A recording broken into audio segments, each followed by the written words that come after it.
Thank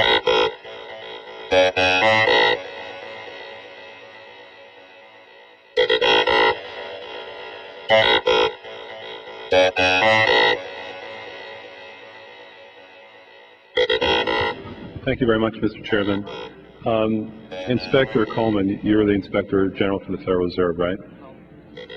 Okay. That's correct. My question to you specifically is, do you know who received that $1 trillion plus that the Fed extended and put on its balance sheet since last September? Do you know the identity of the recipients?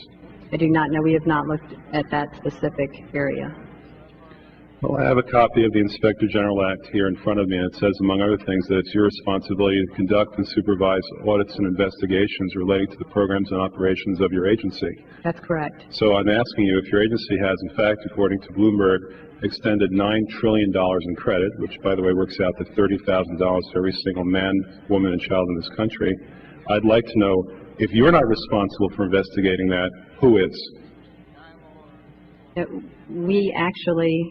We have responsibility for the Federal Reserve's programs and operations, audits, to conduct audits and investigations in that area. In terms of who's responsible for investigating, would you mind repeating the question one more time? What have you done to investigate the off-balance sheet transactions conducted by the Federal Reserve, which, according to Bloomberg, now total $9 trillion in the last 8 months? I'll have to look specifically at that Bloomberg article. I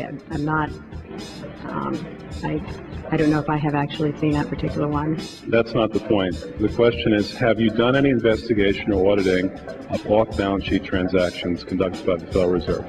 At this point, we're conducting our lending facility project at a fairly high level.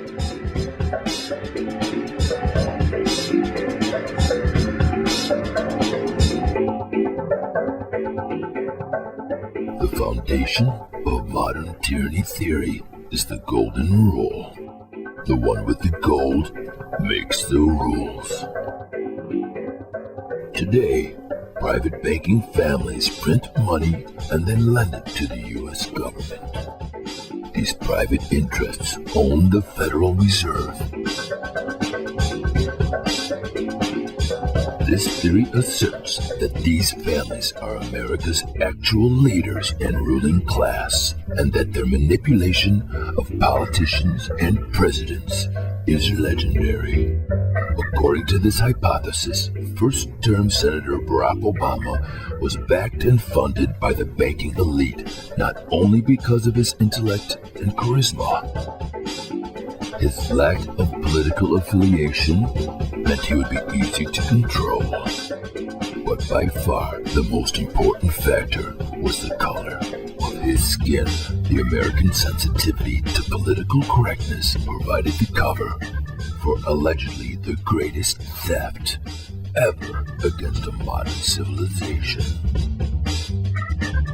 Under the Obama administration, trillions of dollars have vanished into the Federal Reserve banking system and allegedly into the pockets of America's ruling class without a trace and with no investigation. This trillion-dollar heist could have only happened under a president seen around the world as a living, breathing monument to truth and justice.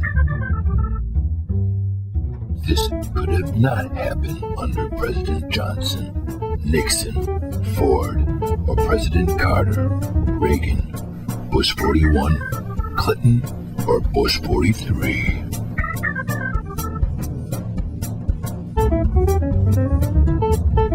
It could have only happened under one man.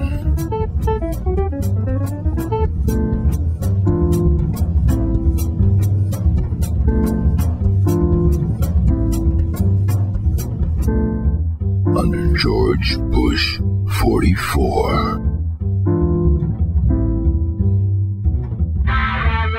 This alleged grand theft happened under the watch of President Barack Hussein Obama.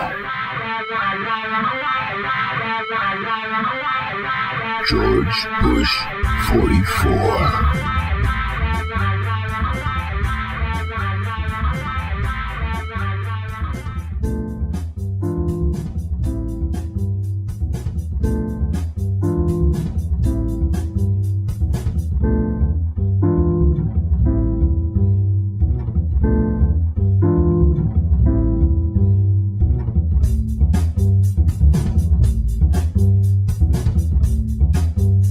is the answer to fear.